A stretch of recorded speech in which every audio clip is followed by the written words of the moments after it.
Wow, puti! Kahit hindi ka na pala paliguan, yung mga labahan kaya mo rin ba? Yo, iha. Ito po si Puti, Father. Ingatan mo mabuti si Puti. Nakikita ko na madami siyang kayang gawin para gumanda ang iyong buhay. Lola, ang dami po natin pinamili, pero ang dami pa rin po natirang pera. Kaya nga, Apo, alam mo, may naisip ako. Ano po yun, Lola? Ano kaya kung magpakain tayo dito ng mga kabaryo natin? Magandang idea yan, Lola. Mamaya ipagsasabi ko sa mga kapitbahay natin. Ayos ba sa'yo yun, Puti? Madami tayong bisita bukas. Lola, malaking blessing talaga sa atin si Puti. Tignan niyo po, ang ganda na ng bahay natin. Nakakakain na din tayo ng masasarap. Kaya dapat natin ito ipamahagi sa iba upang lalo pa dumami, di ba, Puti? Hello, boss? Ano, Pinky? Wala ka pa bang update? Ilang araw ka na dyan, ha? Wala pa namang kakaiba, boss, bukod sa pinaayos nila tong kubo nila. Aba, parang madami pa silang pera pagkatapos magbayad sa akin, ha? Oo, boss. Madami pa nga ata kasi nagpakain nga sila dito sa mga kapitbahay nila. Kaya pala ang ingay dyan. Teka, wag mo sabihing nakikain ka rin. Maghintay ka dyan, may gagawin kami ni Kapitan. Paring Tonyo, open-minded ka ba? Gusto mo kumita ng malaking pera? Aba, mukhang maganda yan, boss. Sakto, kailangan ko ng budget pang sabong.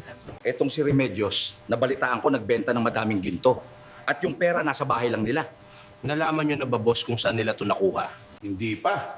Pero nakakapagtaka lang, saan naman sila makakakuha nun? Baka naman may nakita sila sa kuweba, sa bundok. Kailangan natin malaman to.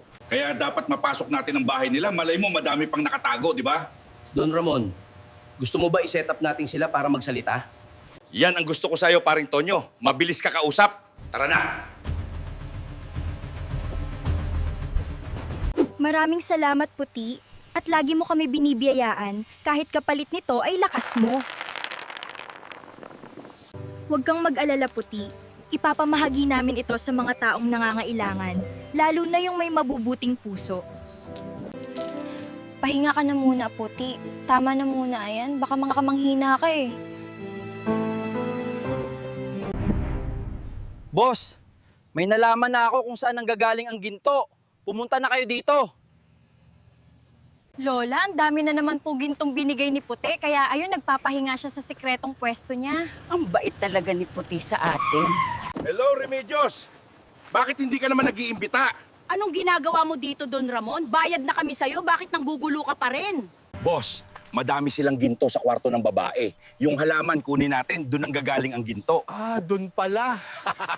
Hindi nyo ba alam, maglola, na pwede kayo makulong dahil sa pagtatago ng ganitong kadami ng mga ginto? Pasensya na po, Kap. Hindi po namin alam ni Lola. Alam mo kung bakit? Dahil ito ay likas na yaman ng ating bansa. Kaya dapat sinusurrender nyo to sa mga autoridad. Mamili kayo. Makukulong kayong dalawa o kukumpiskahin namin tong mga to.